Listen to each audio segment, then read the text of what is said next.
हिंदी में हिस्ट्री का यह कोर्स मुख्यतः यूपीएससी की परीक्षा को ध्यान में रख के बनाया गया है। इस लेक्चर में हम देखेंगे कि यूपीएससी की हिस्ट्री की तैयारी करने हेतु हमें किन सोर्सेस का प्रयोग करना है, पहली चीज। दूसरी चीज हम यह भी देखेंगे कि इतिहास जो बनता है, इतिहास जो लिखा जाता है, उसके लिए भी किस प्रकार के स्रोतों का, किस तरह के स्रोतों का प्रयोग किया जाता है। साथ ही हम इतिहास लेखन के दृष्टिकोण को भी समझेंगे, क्योंकि आजकल इस चीज को लेकर बहुत ज्यादा चर्चा भी है और यूपीएससी के लिए महत्वपूर्ण भी हो जाता है, क्योंकि इतिहास वस्तुतः कुछ बिखरे हुए फैक्ट्स होते हैं, उनके आधार पर रचा जाता है।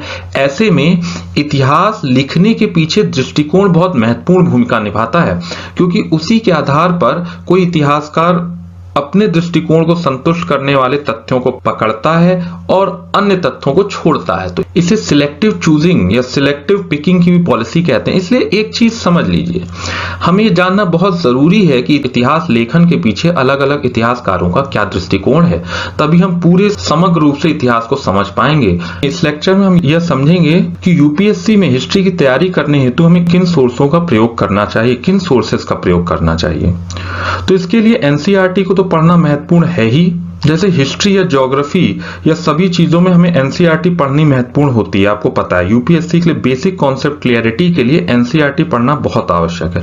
लेकिन जहां तक हिस्ट्री की बात है तो एनसीईआरटी के साथ दो अन्य किताबों की हम बात करें तो स्पेक्ट्रम का आधुनिक भारत का इतिहास तथा विपिन चंद्रा की भारत का स्वतंत्रता संघर्ष, ये दो अन्य महत्वपूर्ण किताबें हैं। साथ ही जो 12th की आधुनिक भारत है, ये जो ओल्ड एनसीईआरटी है उसे ले लें, या फिर विपिन चंद्रा की ही आधुनिक भारत का इतिहास करके जो पुस्तक आती है उसे ले लें। दोनों लगभग एक ही किताब है, लेकिन हाँ, एनसीईआरटी के अलावा स्पेक्ट्रम और विपिन चंद्रा की भारत का स्वतंत्रता संघर्ष, ये दो किताबें पढ़ना बहुत महत्वपूर्ण है।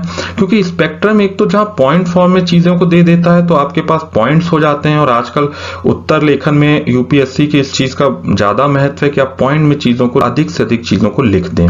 वहीं यूपीएससी हिस्ट्री की बात करें तो बहुत से वैचारिक सवाल भी पूछती है। ऐसे में विपिन चंद्रा पढ़ना महत्वपूर्ण हो जाता है, क्योंकि यह आपको महत्वपूर्ण वैचारिक आधार देती है। अब हम सीधे ही टॉपिक पर आते हैं कि आखिर इतिहासकार इतिहास लेखन में किन स्रोतों का प्रयोग करते हैं। पहले तो हम ये जान लेते हैं कि आखिर इतिहास की जरूरत ही क्या पड़ती है, हमें अपने भूत में जाने की जरूरत ही क्या पड़ती है, क्यों हम इतिहास आखिर पढ़ें। तो ये समझ लीजिए, बहुत क्लैरिटी के साथ समझ लीजिए कि अगर हमें किसी देश समाज के बेहतर भविष्य की संरचना करनी है तो हमें पहले वर्तमान की समस्याओं को हल करना पड़ेगा। और वर्तमान की जो समस्याएं होती हैं वो प्रायः आर्थिक, राजनीतिक और विचारधारात्मक जो संरचनाएं हमें इतिहास से प्राप्त होती हैं, वही हमारी वर्तमान समस्याओं का कारण होती हैं, और उन्हीं को समझकर ही वर्तमान समस्याएं हल कर सकते हैं। यदि हम कारण को ही नहीं समझेंगे तो हमें जो भी हम समस्याओं को हल करेंगे वो बड़ी सुपरफिशियल हल होगा। इसलिए हमें कारण पे जाकर ही समस्याओं का हल करना चाहिए। और आप तो जानते होंगे, ये तो समाज के स्तर पे इस तरह से ही समस्याओं का हल होता है, वहीं मनोवैज्ञानिक स्तर पर भी ऐसे ही समस्याओं का हल होता है। जैसे फ्रायड ने जो साइको एनालिसिस की पूरी थीम बनाई, उसके पीछे मुख्य आधार ही यह है कि किसी मनुष्य की वर्तमान की समस्याओं के पीछे उसका इतिहास रहता है। इसीलिए साइको एनालिसिस में किसी व्यक्ति के इतिहास को जानने का पहले कोशिश की जाती है, ताकि उन मूल कारणों को जाना जा सके जो उसकी वर्तमान की समस्याओं का कारण है, ताकि उन मूल समस्याओं को जाना जा सके। सिंपल सी बात है। यानी कि इतिहास जानना हमें इसलिए जरूरी है क्योंकि उसी के माध्यम से हम आज की समस्याओं का हल कर पाते हैं। वहीं से हमें अपनी आज की समस्याओं का मूल कारण पता चलता है। आइए अब हम बात कर रहे थे कि स्रोतों, आखिर किन स्रोतों का प्रयोग करके इतिहास रचा जाता है। तो मुख्यतः 3 स्रोत होते हैं, या अगर हम बात करें आधुनिक इतिहास की तो 3 स्रोत, अभिलेख, समकालीन साहित्य और चित्रकला, 3 स्रोतों का सबसे ज्यादा प्रयोग किया जाता है इतिहास लेखन में। हालांकि जब हम प्राचीन और मध्यकाल के इतिहास की बात करें तो वहां पर पुरातात्विक सामग्री जो उत्खनन से मिलती है, जैसे कि मंदिर हो गया या फिर कोई संरचनाएं, जैसे मोहनजोदड़ो की खुदाई में हमें शहर मिलता है, वो हम कहते हैं पुरातात्विक सामग्री। और उस समय का साहित्य और विदेशी यात्रियों का वृत्तांत, ये हम प्रयोग करते हैं प्राचीन और मध्यकाल के इतिहास को जानने के लिए। लेकिन अगर हम आधुनिक इतिहास की बात करें तो अभिलेख और समकालीन साहित्य और चित्रकला महत्वपूर्ण स्रोत है। अभिलेख क्यों?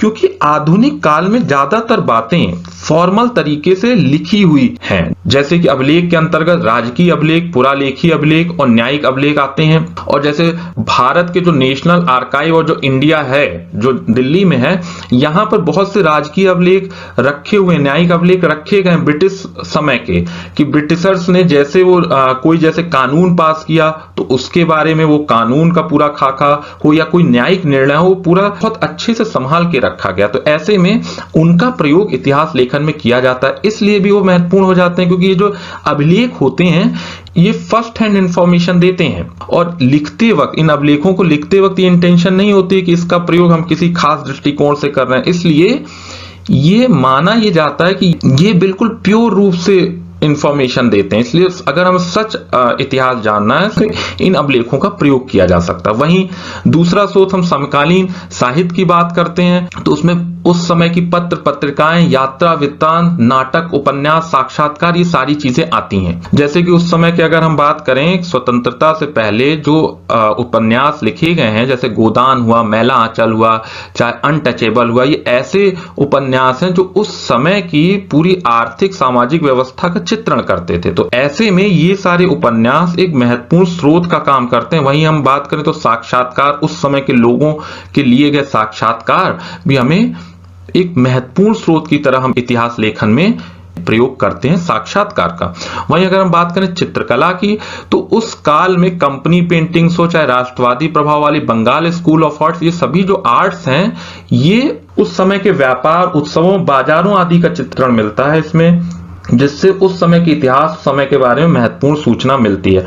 अगर हम बात करते हैं कंपनी पेंटिंग्स की, तो वो कंपनी पेंटिंग्स कुछ नहीं थी, वो हिंदुस्तानी चित्रकार ही बनाते थे, लेकिन वो जो चित्रकार थे वो ब्रिटिश अधिकारियों द्वारा संरक्षित होते, तो इसलिए प्रायः उनके ही निर्देशन पर चित्रकला बनती थी। वहीं दूसरी तरफ राष्ट्रवादी प्रभाव वाले बंगाल स्कूल ऑफ आर्ट्स, जो पूर्णतः हिंदुस्तानी और राष्ट्रवादी प्रभाव वाले लोग थे या राष्ट्रवादी विचारधारा वाले लोग थे, उन्होंने जो पेंटिंग्स बनाई है उन्हें राष्ट्रवादी प्रभाव वाले बंगाल स्कूल ऑफ आर्ट्स कहा जाता है। इसका अध्ययन हम कला और संस्कृति वाले लेक्चर में बाद में विस्तार से करेंगे। आशा करता हूं आपको ये लेक्चर पसंद आया होगा, और अगर पसंद आया हो तो लाइक करें और सब्सक्राइब करें हमारे चैनल को, और अधिक से अधिक लोगों को इससे जोड़ने का प्रयास करें। जय हिंद।